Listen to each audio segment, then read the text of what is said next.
I pulled into the parking lot that day, and I was like, what on earth is going on in the park?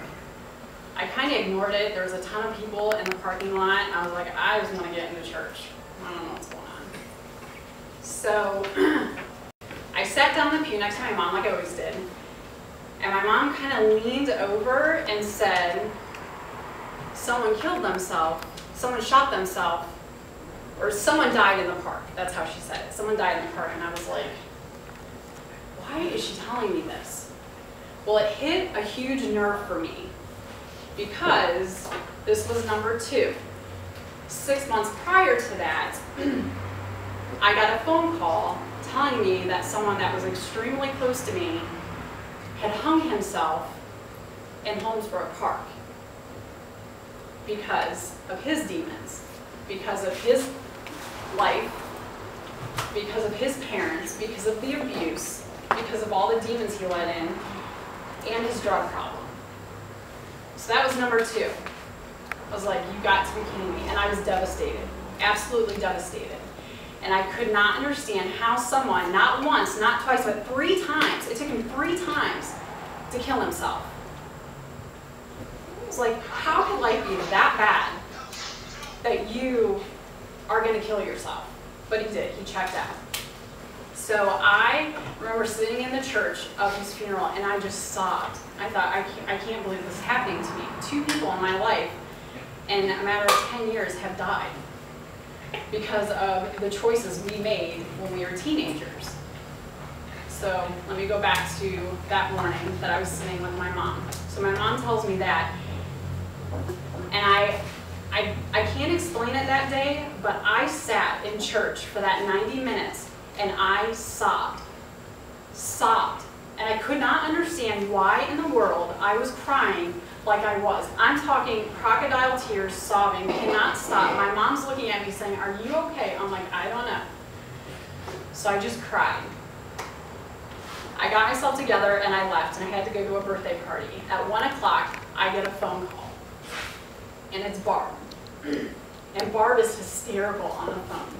And I was like, what is this? And then it hit me, and I knew.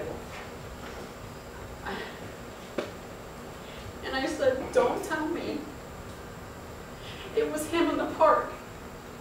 Don't tell me it was him. And it was. That was number 3.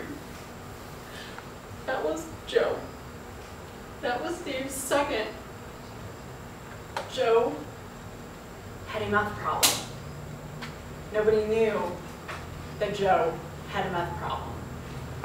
Joe kept his meth problem a secret. Nobody knew. That day, I can't explain it. Not did I have to tell my husband that his first best friend died, now I have to tell him his second one died. Nobody in their right mind, nobody, should have to deal with 3 people that die, that are close to you, from drugs and the choices that you made as a teenager to do those things. That day was the day I said, I'm done. I can't live this way anymore. I have to accept that God's going to help me, and He's going to provide for me, and He's going to take care of me. But the problem is He didn't. He was doing what He was trying to do, but He wasn't doing what I wanted Him to do. I still wanted to be in control. And my life, from that point on, went completely in the toilet. I lost everything. I lost my house, I lost cars, I lost money, Dave lost his job, I was pregnant with our 4th one, we had just had our 3rd, I was working 3 jobs, nothing was working. I was trying to prove everyone wrong, and I let myself down. So, back in March, so let's fast forward. So now, I decide, Dave and I see this flyer that Lou thinks that a shop needs to be open. Like there's this idea of maybe there's going to be a skate shop or a bike shop. Dave and I have always prayed about having some type of ministry with the bikes and the boards. We BMX bike for years, why not? So it was our ticket to be able to talk and to be a part of a ministry. And then I came into LEGH. I never went through a recovery program. I never went through, Celebrate Recovery like Matt did. I never went to rehab. I never did anything. I got myself clean. I knew what I needed to do. I was in full denial until probably a year ago, saying that I didn't have a drug problem and I wasn't a drug addict. For God's sakes, I was. That's what I did, It was terrible. So anyways, about 6 months ago, I realized what my problem truly is. My problem is I can't forgive myself. I can't forgive myself for the choices that I've made when I was a teenager. That I thought it was great.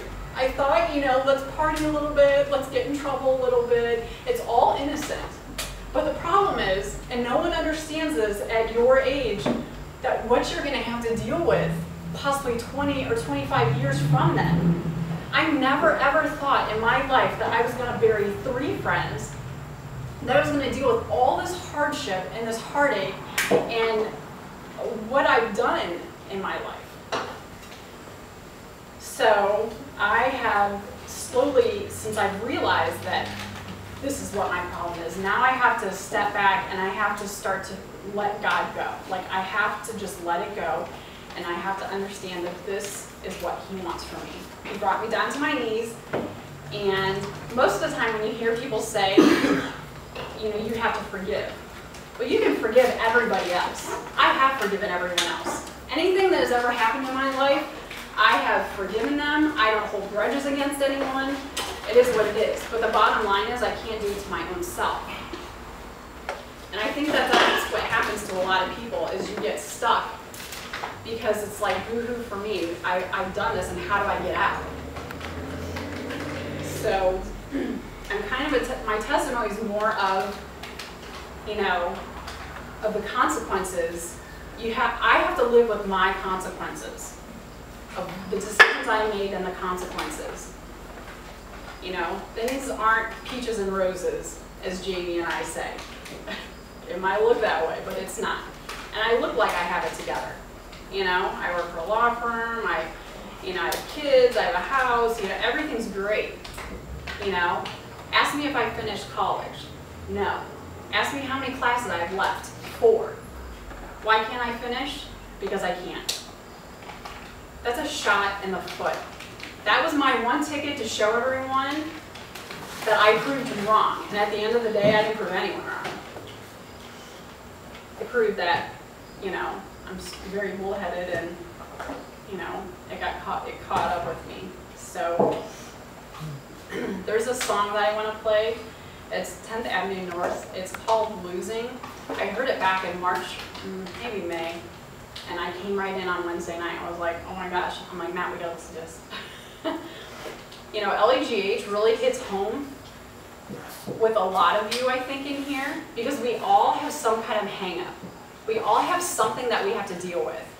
I can stand up here and tell you that my self-esteem is ridiculous.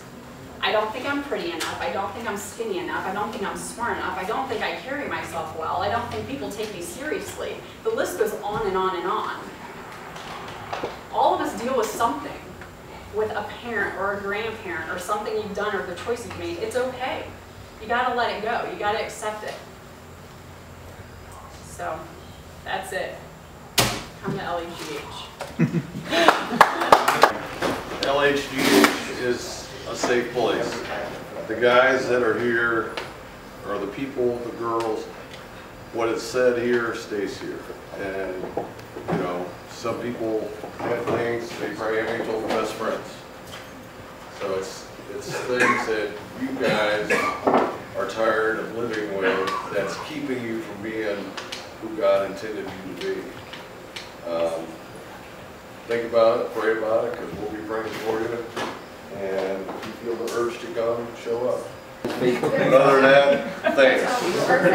Hey, give Mandy a hand again for sharing.